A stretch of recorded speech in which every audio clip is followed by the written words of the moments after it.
క్రీస్తు యందు ప్రియమైనటువంటి వారలారా, యేసుక్రీస్తు నామమున మరొకసారి ఈ లెంట్ ధ్యాన స్రవంతి కార్యక్రమాన్ని వీక్షిస్తున్నటువంటి వారందరికీ కూడా యూట్యూబ్ సబ్స్క్రైబర్స్కు, తర్వాత అధ్యక్ష మండలంలో ఉన్న యూత్ డిపార్ట్మెంట్ యవనస్తులకును, అధ్యక్ష మండలంలో ఉన్న విశ్వాసులందరికీ కూడా క్రీస్తు పేరట నా హృదయపూర్వక శుభాభివందనములు తెలియజేస్తూ ఉన్నాను.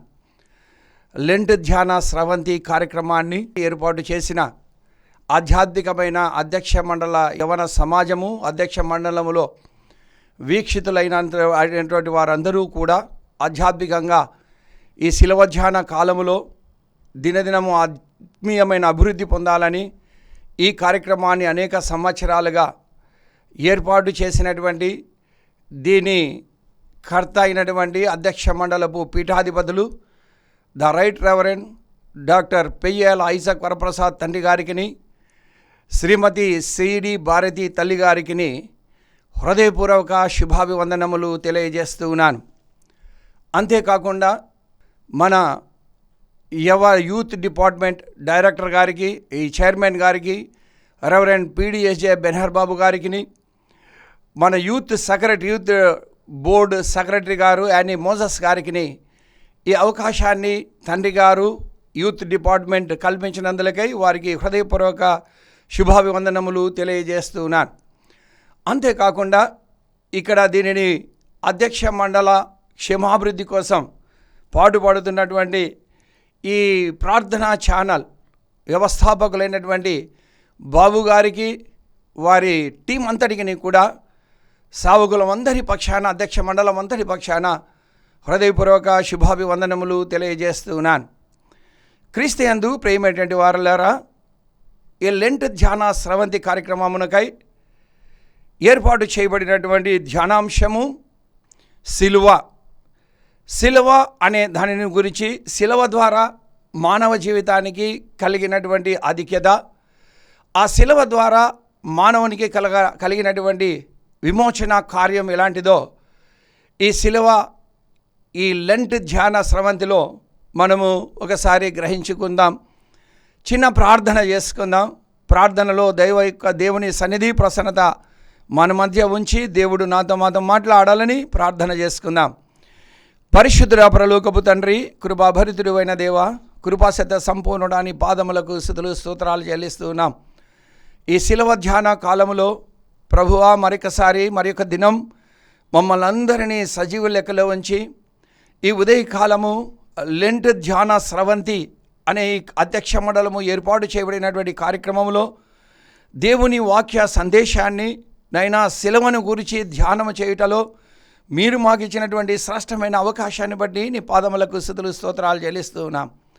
కొద్ది నిమిషములు సిలువలో దాగి ఉన్న మాధుర్యం, సిలువ ద్వారా మాకు కలిగినటువంటి ఆధిక్యత, ఈ సిలువ ధ్యాన కాలములో మేము జీవించవలసినటువంటి జీవిత విధానాన్ని మేము నైనా ధ్యానించు నిమిత్తమై మాకిచ్చిన సమయాన్ని బట్టి నీకు స్తోత్రాలు. కొద్ది నిమిషములు నీ వాక్య ధ్యానములోకి వెళ్తూ ఉండగా అల్పుడను అయోగ్యుడను జ్ఞానములేనని మీరు ఎన్నుకున్నారు, ప్రతిష్ఠించారు, ప్రత్యేకించుకున్నారు, అభిషేకించారు. మీకు స్తోత్రాలు. నన్ను మరుగుపరచండి, మీరు మాట్లాడండి. నా నోటి మాటలు, మా అందరి హృదయ ధ్యానములు నీ దృష్టికి అంగీకారములగునుగాక. మాతో మీరే మాట్లాడమని, వినగలిగిన చెవులను, ఆలకించగలిగిన మనస్సును వీక్షితులకు దయచేయమని యేసునామమును అడిగి వేడుకొనుచున్నాను తండ్రి, ఆమేన్. క్రీస్తు యందు ప్రియమైనటువంటి వారలారా, లేఖన భాగాన్ని మనం చదువుకుందాం. కొరింథీయులకు రాసినటువంటి మొదటి పత్రిక, మొదటి అపోస్తలుడైన పౌలు కొరింథీయులకు రాసిన మొదటి పత్రిక, మొదటి అధ్యాయము 18వ వచనాన్ని మనం ధ్యానం చేసుకుందాం. సిలువను గూర్చిన వార్త నశించుచున్న వారికి వెరితనము గాని రక్షింపబడుచున్న మనకు దేవుని శక్తి. ఈ క్రీస్తు యందు ప్రియమైనటువంటి వారలారా, సిలువను గూర్చిన వార్త నశించుచున్న వారికి వెరితనం, రక్షింపబడుచు ఉన్నటువంటి మనకు దేవుని శక్తి అనే మాటలను అపోస్తలుడైన పౌలు భక్తుడు కొరింథీ సంఘానికి అక్కడ కలిగినటువంటి పరిస్థితులను దృష్టిలో ఉంచుకొని, అక్కడ అపోల్లో అని, పౌలు వాడనని, పేతురు వాడనని, నేను క్రీస్తు వాడనని వచ్చినటువంటి ఈ డిస్ట్రక్షన్స్లో పౌలు భక్తుడు, ఒక వేదాంతి అయినటువంటి పౌలు భక్తుడు దానిని సరిచేయడానికి, ఆ శిలవలో ఉన్న మాధుర్యం ఎలాంటిదో తెలియపరచడానికి ఈ మాటలన్నీ కూడా శిలువలో దాగి ఉన్నటువంటి ఒక గొప్పతనాన్ని ఈ ఉత్తరం ద్వారా ప్రకటిస్తున్నట్టుగా మనం చూస్తూ ఉన్నాం. అయితే అంటున్నటువంటి మాట, శిలువను గూర్చిన వార్త నశించుచున్న వారికి వెరితనమేమో కానీ రక్షింపబడుచున్న మనకు, రక్షింపబడబోచున్నటువంటి మనకు దేవుని శక్తి అనే మాటలు జ్ఞాపకం చేయబడుతున్నట్లుగా మనం చూస్తున్నాం. అయితే ఈ శిలువ ధ్యాన కాలంలో, ఈ లెంటన్ డేస్లో, ఈ లెంట్ ధ్యాన స్రవంతిలో ఇన్ని దినాలు భస్మ బుధవారం నుంచి ఈ రోజు వరకు దేవుడు మనల్ని సజీవ లెక్కలో ఉంచి శిలువకు సమీపంగా, శిలువకు దగ్గరగా, శిలువలో ఉన్నటువంటి దాగి ఉన్న ఆ మాధుర్యం, శిలువ ప్రేమను మనం సంప్రాప్తించుకున్న నిమిత్తమై మనకిచ్చిన ఈ దినాల ధ్యానాలలో మనము ప్రభువు చెంతకు ఏ ఆధ్యాత్మికమైనటువంటి స్థితిలో మనం ముందుకు చేరుతున్నాం అనేది మనము ప్రశ్నించుకొని, శిలువకు సమీపించగలిగిన మనం ఈ శిలువ ధ్యాన కాలంలో ఆ శిలువ యొక్క మాధుర్యాన్ని, శక్తిని సంప్రాప్తించుకొనడానికి మనము చేయవలసినటువంటి పనులు, శిలువలో ఆ శిలువ యొక్క ప్రాముఖ్యత, విశిష్టత ఎలాంటిదో కొద్ది నిమిషాలు మనము ధ్యానం చేసుకుందాం. క్రీస్తుయందు ప్రియమైనటువంటి వారలారా, యేసు ప్రభువుల వారు చేసినటువంటి ఈ శిలువ బలియాగం, ఈ శిలువ ప్రయాణంలో ఎన్నో భయంకరమైనటువంటి శ్రమలను ఆయన అనుభవించినట్టుగా మనం చూస్తూ ఉన్నాం. అయితే ఈ శిలువలో ఆయన పడినటువంటి ఆ శ్రమల యొక్క మూలంగా మానవ జీవితానికి కలిగినటువంటి స్వస్థత, మానవ జీవితానికి కలిగినటువంటి విమోచన దేవుని లేఖనాలలో మనము స్పష్టంగా చూస్తూ ఉన్నాం. అందులో ఆయన అన్నాడు కదా, అపోస్తులైన పౌలు తిమోతికి రాస్తూ మొదటి పత్రిక 2వ అధ్యాయం 6వ వచనంలో, యేసు ప్రభుల వారు శిలువలో అయినటువంటి ఆ బలి ఈయన అందరి కొరకు విమోచన క్రయధనముగా తన్ను తానే సమర్పించుకొనెను. ఆయన అనేకులకు ఆయన విమోచన క్రయధనముగా అర్పించుకున్నాడు శిలువలో అనే మాటలు మనం చూస్తూ ఉన్నాం. గలతీ పత్రిక 1:4లో దుష్ట కాలము నుండి విమోచింపవలనని మన పాపముల నిమిత్తమై తన్ను తాను ఆయన అప్పగించుకొనెను అనే మాటలను కూడా మనము చూస్తూ ఉన్నాం. అయితే క్రీస్తుయందు ప్రియమైనటువంటి వారలారా, ఆ విమోచన, ఆ కార్యం, ఆ శిలువలో ఉన్నటువంటి ఆ మాధుర్యాన్ని మనము ప్రస్ఫుటంగా గమనించినప్పుడు శిలువ ఒక మెస్సియా ఔదార్యానికి చిహ్నంగా ఉంటున్నట్లుగా చూస్తున్నాం. శిలువ శిష్యత్వపు మార్గదర్శకత్వమై ఉంటూ ఉన్నది. యేసుని వెంబడించిన వారు ఈ శిలువ ధ్యాన కాలంలో ఆయన ఒక మాదిరి, పేతురు రాసిన మొదటి పత్రిక 2వ అధ్యాయము 21వ వచనంలో ఏ విధంగా మాదిరి ఉంచి వెళ్ళాడో ఆ మాదిరిలో మనము ప్రయాణించవలసినటువంటి వారమై ఉంటూ ఉన్నాం. అందుకనే శిలువ దేవుని ప్రేమకు ఒక సంకేతమై ఉంటూ ఉన్నది. శిలువ దేవుని ప్రేమకు ఒక సంకేతం. శిలువ పాపి పట్ల దేవుని బాధ, శ్రద్ధకు ఒక నిదర్శనమై ఉంటూ ఉన్నది. శిలువ దేవుని త్యాగానికి ఒక ప్రదర్శనం. శిలువ దైవ మానవ సంధానానికి ఒక మూలమై ఉంటూ ఉన్నది. అయితే శిలువ దేవుని ప్రేమ, ఆయన చూపించినటువంటి ప్రేమ, మనము ఈ జన్మ కర్మ పాపముల చేత ఆదాము ద్వారా సంక్రమించినటువంటి పాపము ద్వారా నిత్య నరకాగ్నికి వెళ్ళవలసినటువంటి మనలను విడిపించడానికి ఆయన ఈ లోకానికి, ఆయన ధనవంతుడై ఉండి దీన దరిద్రుడిగా మనల్ని ధనవంతులు చేయడానికి ఆయన ఈ లోకానికి వచ్చి తను చేసినటువంటి శిలువ బలియాగమును బట్టి ఆ దేవుని యొక్క ప్రేమ మనకు వెల్లడిపరుచుతూ ఉన్నట్లుగా మనం చూస్తూ ఉన్నాం. రెండవదిగా పాపి పట్ల దేవుని యొక్క బాధ, శ్రద్ధకు ఒక నిదర్శనమై ఉంటూ ఉన్నది. పాపిని విడిపించడానికి, పాపికి ప్రత్యామ్నాయంగా యెషయా గ్రంథం 53వ అధ్యాయం 5వ వచనంలో వ్రాయబడినటువంటి మాట, నీకు ప్రత్యామ్నాయంగా తను అయినటువంటి బలి ఇక్కడ మనకు జ్ఞాపకం చేయబడుతున్నట్లుగా మనం చూస్తున్నాం. పాపి పట్ల దేవుని బాధ, శ్రద్ధకు ఒక నిదర్శనమై ఉంటూ ఉన్నది. శిలువ దేవుని త్యాగానికి ఒక ప్రదర్శన అయి ఉంటూ ఉన్నది. దేవుని యొక్క త్యాగం ప్రస్ఫుటంగా ఆ శిలువలో ఆయన పడినటువంటి శ్రమలు, ఆ శిలువలో తను శిలువ మోస్తున్నటువంటి తరుణములో ఆ భయంకరమైనటువంటి బాధలో ఆయన త్యాగానికి ఎంత ప్రదర్శనంగా ఉందో మనకు కనిపిస్తూ ఉంది. శిలువ దైవ మానవ సంధానానికి మూలమై ఉంటూ ఉన్నది. ఆదాము ద్వారా తెగిపోయినటువంటి సంబంధం యేసు ప్రభుల వారి శిలువ బలియాగము ద్వారా విడిపోయినటువంటి ఆ బంధాన్ని ఈ శిలువ ద్వారా మా దైవ మానవ సంధానానికి కారణమైనట్టుగా మనము చూస్తూ ఉన్నాం. క్రీస్తు యందు ప్రియమైనటువంటి వారలారా, ఈ లెంట్ ధ్యాన స్రవంతిలో ఇన్ని దినాలు మనం ఆధ్యాత్మికమైన జీవితంలో శిలువను గురించి ధ్యానం చేస్తూ ఉన్నాం. అయితే శిలువను వెంబడిస్తున్నటువంటి మనము యేసు ప్రభుల వారు తెలియపరిచినటువంటి విధంగా మత్తయి సువార్తలో ఈ 16వ అధ్యాయము 24వ వచనంలో యేసు ప్రభుల వారు అంటున్నటువంటి మాట, పేతురుని సాతానా వెనక్కుపో అని నేను శ్రమపడవలసినటువంటి వాడనై ఉంటున్నానని తెలియపరుస్తూ 24వ వచనంలో అన్నాడు కదా. మత్తయి సువార్త 16:24లో అక్కడ ఉన్నటువంటి అందరినీ చూడడమే కాకుండా ప్రత్యేకంగా తను ఏర్పాటు చేసుకున్నటువంటి శిష్యులను ఉద్దేశించి ఆయన అంటున్నాడు 24వ వచనంలో 16వ అధ్యాయం, అప్పుడు యేసు తన శిష్యులను చూచి, ఎవడైనను నన్ను వెంబడింపగోరిన ఎడల తన్ను తాను ఉపేక్షించుకొని తన శిలువనెత్తుకొని నన్ను వెంబడింపవలెను.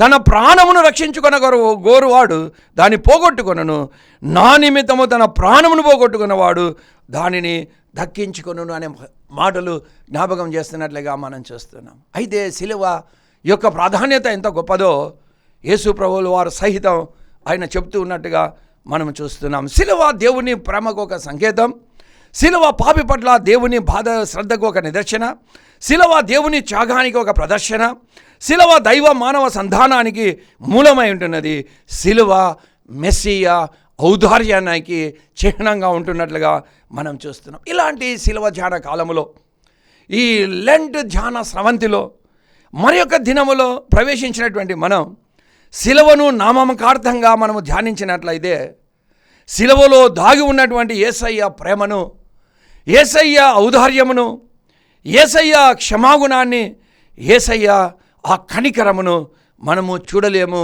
అనుభవించలేము అనే మాట ప్రస్ఫుటంగా మనకు బయలుపరచబడుతుంది. అందుకనే మీరు శిలువను ఎత్తుకొని నన్ను వెంబడించాలి. మన ప్రాణముల కోసం ప్రయాసపడ్డం కాదు, కానీ మన ప్రాణములను సహితం మనము యేసు కోసం మనం త్యాగం చేసే ఆధ్యాత్మికమైన జీవితాన్ని మనం కొనసాగించాలి అనే మాటలను తెలియపరుస్తూ పౌలు భక్తుడు అంటున్నాడు ఎఫెసీయులకు రాసిన పత్రిక 5వ అధ్యాయం 2వ వచనంలో, మనందరి దోష శిక్ష నిమిత్తమై తన్ను తాను దేవునికి అర్పణగాను బలిగాను అర్పించుకొనెను.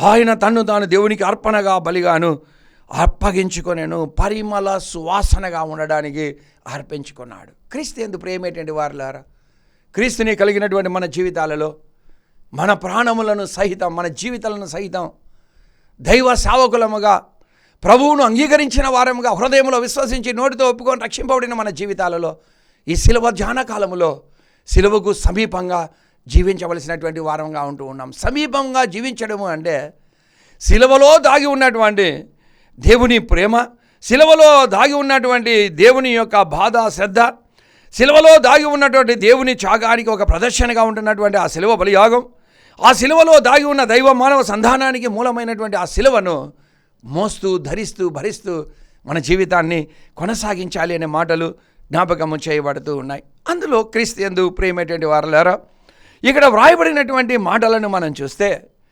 అపోస్తలుడైనటువంటి పౌలు భక్తుడు శిలువను గూర్చి చెబుతూ మనము ఆ శిలువను ఏ విధంగా మనము ధరించాలి భరించాలి అనే మాటలను చెప్తూ మన జీవిత విధానంలో 3 ఆధ్యాత్మికమైనటువంటి ఆ క్రియారూపకమైన జీవితాన్ని మనము కొనసాగించాలి అనే మాటను ఆయన జ్ఞాపకం చేస్తున్నాడు. అందులో మొట్టమొదటిగా రోమీయులకు రాసిన పత్రిక 6వ అధ్యాయం 6వ వచనంలో, ఏమనగా మనమింకను పాపమునకు దాసులము కాకుండుటకు పాప శరీరము నిరర్థకమగునట్లు మన ప్రాచీన స్వభావమును ఆయనతో కూడా సిలువ వేయబడినని ఎరుగుదుము. అండ్ మొట్టమొదటి ఆలోచన ఇక్కడ అంటున్నాడు, మన ప్రాచీన స్వభావమును సిలువ వేయాలి.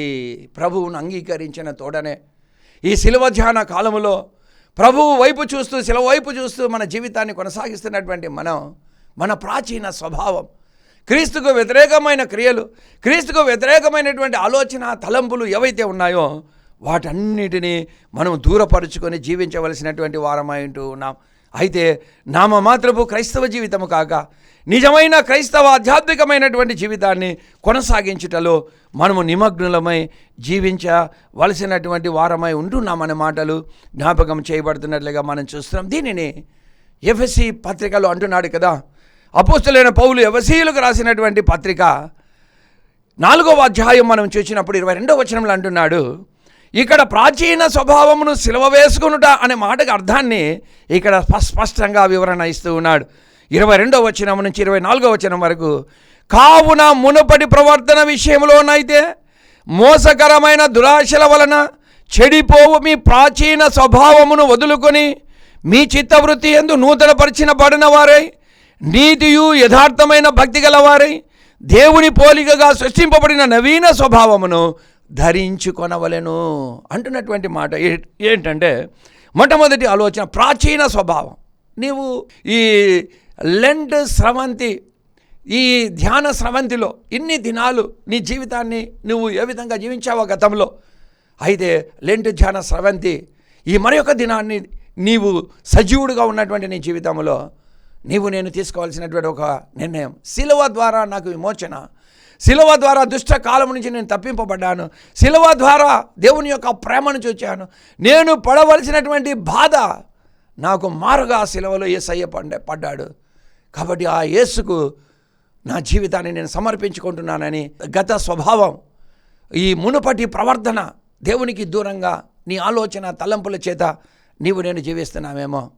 అయితే లెంట్ ధ్యాన స్రవంతిలో దేవుడు నీకు నాకు ఒక అవకాశాన్ని ఇస్తూ ఉన్నాడు. అయితే ఏ బంధకాలలో నువ్వు పట్టబడి ఉన్నావో, ఏ శ్రమలు నువ్వు ఎదుర్కొంటున్నావో, ఎన్ని పర్యాయాలు నీవు దేవుని వైపు, నీవు దేవుని సన్నిధికి వచ్చిన సమస్యలు, నీలో భయంకరమైనటువంటి శ్రమలతో నీవు నేను ఉంటున్నామేమో. మనల్ని మనము ఒక్కసారి ప్రశ్నించుకోవాలి. ఇది మొట్టమొదటి ఆలోచన. ఈ శిలువ ధ్యాన కాలంలో దేవుని సన్నిధికి రావాలి. మునుపటి ప్రవర్తనను, ప్రాచీన స్వభావాన్ని తీసివేసుకొని నూతన ఆధ్యాత్మికమైనటువంటి ఒరవడిలో ప్రభువు కలిగిన మనస్సు కలిగి మన జీవితాన్ని జీవించాలి. ఇది మొట్టమొదటిది. రెండవదిగా మనము జ్ఞాపకం చేసుకున్నప్పుడు గలతీలకు రాసిన పత్రిక 2వ అధ్యాయం 20వ వచనంలో అంటున్నటువంటి మాట, నేను క్రీస్తుతో కూడా సిలువ వేయబడి ఉన్నాను, ఇకను జీవించువాడను నేను కాను, క్రీస్తే నా యందు జీవించుచున్నాడు, నేనిప్పుడు శరీరమందు జీవించుచున్న జీవితం నన్ను ప్రేమించి నా కొరకు తన్ను తాను అప్పగించుకొనిన దేవుని కుమారుని యందు విశ్వాసం వలన జీవించుచూ ఉన్నాను. అయితే రెండవ ఆలోచన, నేను క్రీస్తుతో కూడా సిలువ వేయబడి ఉన్నాను అనే ఆధ్యాత్మికమైన ఆలోచన చేత మనం ఉండాలి. పాత ప్రాచీన స్వభావాలను, దుష్ట తలంపులు, దుష్ట ఆలోచనలను పక్కకు నెట్టి నేను క్రీస్తుతో కూడా సిలువ వేయబడి ఉన్నాను ఒక నిర్ధారణకు వచ్చి ప్రాచీన స్వభావాన్ని వదిలి నూతన స్వభావంతో ఆధ్యాత్మికమైన జీవితాన్ని నీవు నేను జీవించేవాడంగా నీవు నేను ఉండాలి. మూడవదిగా అంటున్నాడు గలతీలకు రాసిన పత్రిక 6వ అధ్యాయం 14వ వచనంలో అన్నాడు, అయితే మన ప్రభువైన యేసుక్రీస్తు సిలువ యందు తప్ప మరి దేని యందు నేను అతిశయించుట నాకు దూరమవును గాక, దానివలన నాకు లోకమునకు నేనును సిలువ వేయబడి ఉన్నాను. లోకమునకు సిలువ వేసుకొనుట. లోకములో ఏముందండి? లోకములో శరీరాశ, నేత్రాశ, జీవపుటంబం ఉంది. లోకములో దేవుని ప్రేమ లేదు. అయితే ఈ లెంట్ ధ్యాన స్రవంతిలో మరి ఒక దినం దేవుడు మనకిచ్చాడు. ఈ దినములో మేము వాక్యాన్ని వింటున్నటువంటి మన జీవితాలలో ఒక మార్పు చోటు చేసుకోవాలి. నా కోసం సిలువలో యేసయ్య బలి అయ్యాడు, ఆఖరి బొడ్డు వరకు రక్తాన్ని కార్చాడు, ఆయన అనేక గాయాలు పొందాడు, ఆయన ఎంతో ప్రేమ చూయించాడు. అయితే ఆ సిలువను వెంబడిస్తున్నటువంటి నా జీవితంలో సిలువధారి అయినటువంటి ఆ యేసు వైపు చూస్తున్న నేను ప్రాచీన స్వభావాన్ని వదలాలి. రెండవదిగా నేను క్రీస్తుతో కూడా సిలువ వేయబడి ఉన్నాను అని మన సొంత ఆశలు, కోరికలను అణుచుకొని మన జీవితాన్ని జీవించాలి. మూడవదిగా మనం చూసినప్పుడు అంటున్నటువంటి మాట, నేను లోకము నాకు లోకములో నుంచి వేరుపరచబడినటువంటి వాడిగా, ప్రత్యేకింపబడినటువంటి వారిగా నేను లోకము నాకు సిలువ వేయబడి ఉన్నాను అనే ఒక నిర్ధారణ మన జీవితాల్లో మనం చేసుకొని జీవించాలి. ఇక నాలుగవదిగా చెప్పి నేను ముగిస్తాను. గలతీలకు రాసిన పత్రిక 5వ అధ్యాయం 23-24 వచనాలలో అంటున్నటువంటి మాట ఏంటంటే, ఇట్టి వాటికి విరోధమైన నియమమేదీ లేదు, క్రీస్తు యేసు సంబంధులు శరీరమును దాని ఇచ్ఛలతోనూ దురాశలతోనూ సిలువ వేసి ఉన్నారు. క్రీస్తు యందు ప్రేమేటువంటి వారలారా, మనము శరీరాశ మనము శరీరమును దాని ఇచ్చలతో కూడా దురాశలతోనూ సిలువ వేయబడి ఉన్నాము. మనము ఇది ప్రాముఖ్యంగా గ్రహించాల్సిన విషయం. మనలో ఉన్నటువంటి ఆ దుష్ట తలంపులు, ఆలోచనలు, దేవుని ప్రేమ లేకుండా జీవించడం, మన ఇష్టానుసారమైన తలంపులు. అందుకని ఒక మాట రాయబడింది సామెతల గ్రంథం 16:1-2లో, దాన్ని ఒకరి నడతలని వాని దృష్టికి అంగీకారములగును, యెహోవా ఆత్మలను పరిశోధించును. యోబు గ్రంథం 34:21-22 అంటున్నాడు కదా, ఒకని నడతలని వాని దృష్టికి అంగీకారములగును, యెహోవా ఆత్మలను పరిశోధించును. ఇర్మియా గ్రంథం 17:9-10 హృదయము అన్నిటికన్నా మోసకరమైనది, దానిని పరిశోధించేవాడు దేవుడు అనే మాటలు వ్రాయబడినట్లుగా మనం చూస్తున్నాం. హెబ్రీయులకు రాసిన పత్రిక 4:13 అంటున్నాడు కదా, మనము ఎవరికి లెక్క ఒప్ప చెప్పవలసిన వారమై ఉన్నామో ఆ దేవుని కన్నులకు ఏదియు సృష్టములో మరుగులేదు. క్రీస్తు యందు ప్రియమైనటువంటి వారలారా, ఈ శిలువ ధ్యాన కాలములో, ఈ లెంట్ ధ్యాన స్రవంతిలో మరొక దినములో ప్రవేశించినటువంటి మనం, వాక్యాన్ని వీక్షిస్తున్నటువంటి మనం, శిలువలో దాగి ఉన్న మాధుర్యం, శిలువ యొక్క ప్రేమ, శిలువ దేవుని త్యాగానికి ఒక ప్రదర్శన అయితే, శిలువ దైవ మానవ సంధానానికి ఒక మూలమైతే, శిలువ ఒక మెస్సియా ఔదార్యం అయితే ఆ శిలువను వెంబడిస్తున్నటువంటి మనం, పూర్వపు అజ్ఞాన దశలో ఉన్నటువంటి మనం ప్రాచీన స్వభావానికి శిలువ వేయబడాలి. రెండవదిగా క్రీస్తుతో కూడా శిలువ వేయబడిన వారంగా మన జీవితాన్ని జీవించాలి. మూడవదిగా లోకమునకు మనము శిలువ వేయబడినటువంటి వారంగా ఉండాలి. మూడవదిగా లోకానుసారమైన జీవితం కాకుండా ప్రత్యేకింపబడినటువంటి ఈ జీవితాన్ని మనం జీవించాలి. నాలుగవదిగా మనము శరీరమును దాని ఇచ్చలతో కూడిన దురాశలను శిలువ వేయబడినటువంటి వారంగా ఉండాలి. ఎప్పుడైతే ఈ ఆధ్యాత్మికమైన జీవితాలను నేను కొనసాగిస్తామో, శిలువను గూర్చిన వార్త నశించుచున్న వారికి వెరితనమేమో కానీ రక్షింపబడుచున్న మనకు దేవుని శక్తి, ఆ శిలువ శక్తిని దేవుడు మనకి విడుదల చేసి తన ప్రధాన పాత్రగా, పనిముట్టుగా మనల్ని వాడుకొని ఒక బలమైన సాధనాలుగా మనల్ని, మన కుటుంబాలను వాడుకొని ఆశీర్వదిస్తాడని గ్రహించి మన జీవితాన్ని కొనసాగిద్దాం. మరొకసారి లెంట్ ధ్యాన స్రవంతికి ఈ అవకాశాన్ని అందించినటువంటి మన అధ్యక్ష మండలపు పీఠాధిపతులు right reverend Peyyala Isaac Varaprasad తండ్రి గారికి, శ్రీమతి సిడి భారతి తల్లి గారికి, యూత్ డిపార్ట్మెంట్ అంతటికి, వీక్షిస్తున్నటువంటి మీ అందరికీ కూడా, దీనిని సిద్ధపరిచిన వారికి అందరికీ కూడా యేసుక్రీస్తు నామమున శుభములను తెలియజేస్తూ, సిలువలో దాగి ఉన్నటువంటి దేవుని ప్రేమ సంపూర్ణంగా గ్రాహ్యం చేసుకొని నీ కోసం, నా కోసం తన జీవితాన్నే అర్పించినటువంటి ఆ యేసయ్య వైపు చూస్తూ, విశ్వాసమునకు కర్తయు దాన్ని కొనసాగించేవాడైన యేసు వైపు చూచొచ్చు ఈ లోకముతో మనం సిలువ వేయబడి ఈ శరీర దురాశలను వదిలిపెట్టేసి ఒక నూతన సృష్టిగా లోకముతో సిలువ వేసుకొని ప్రాచీన స్వభావాన్ని వదిలి నూతన స్వభావాన్ని సంతరించుకొని, ఎవడైనా నన్ను వెంబడించినట్లయితే తన సిలువనెత్తుకొని నన్ను వెంబడించాలి అని క్రీస్తు మాటను మన హృదయంలో స్థిరపరచుకొని, ప్రభు యొక్క సద్గుణముల చేత శుద్ధీకరింపబడిన హృదయాలతో మన క్రైస్తవ జీవితాన్ని కొనసాగిస్తూ అనేకులను సిలువ వైపు ఆకర్షించే విధంగా మన క్రైస్తవ జీవితాన్ని కొనసాగిస్తూ ప్రధాన పనిముట్లుగా ప్రభు చేతిలో మనం ముందుకు వెళ్దాం. అలాంటి కృప త్రిత్వ దేవుడి ఇక్కడున్న మనందరికీ, వీక్షిస్తున్న వారందరికీ ఆ శిలువ శక్తిని విడుదల చేసి నడిపించునుగాక. ఆమేన్. ప్రార్థన చేసుకుందాం. పరిశుద్ధుడ పరలోకపు తండ్రి, కృపాభర్తుడు అయిన దేవా, కృపాసత్య సంపూర్ణుడాని పాదములకు స్తోత్రాలు. దేవా తండ్రి, లెంట్ ధ్యాన స్రవంతిలో శిలువను గురించి మీరు మాట్లాడడానికి కృప చూపారు, మీకు వందనాలు.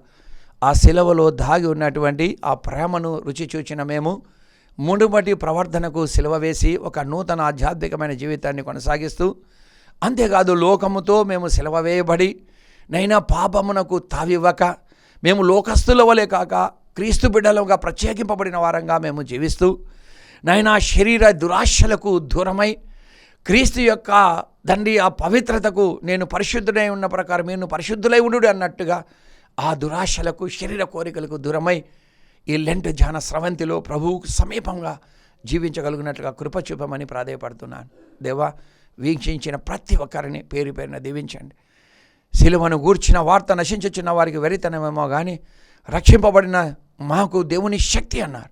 ఆ దేవుని శక్తిని సంపార్జించుకొని ప్రభు సాక్షులుగా మేము ముందుకు వెళ్ళడానికి కృప చూపి నడిపించి మహిమ తెచ్చుకోమని మమ్మలను, మా కుటుంబాలను సంఘాలను, అధ్యక్ష మండలిలో ఉన్న సంఘాలన్నింటినీ కూడా ఆత్మీయమైన స్థితిలో వృద్ధిపరిచి నీ ఆత్మ కార్యములను జరిగించి మీరు మహిమ తెచ్చుకోమని మరొకసారి saint John CSI town church పక్షాన ఈ కుటుంబాలు వీక్షిస్తున్న వారందరికీ నీ అభినందనలు తెలియజేస్తూ యేసునామమున అడిగి వేడుకొనుచున్నాను తండ్రి, ఆమేన్.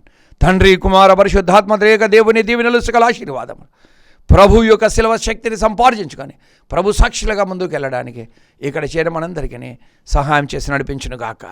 ఆమేన్. ఎంత గొప్ప